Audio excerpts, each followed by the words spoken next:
Chengdu to Kunming Railway entered into service. The railway is 1,096 kilometers long.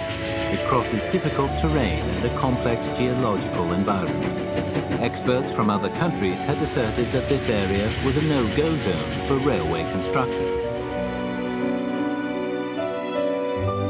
However, nothing could dampen the passion and determination of the Chinese people to improve their homeland.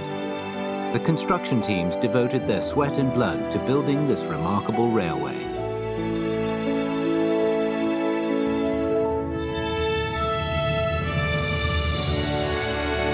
In the course of constructing the 1,000-kilometer-long railway, more than 2,100 people perished. On average, one life was sacrificed for every 500 meters.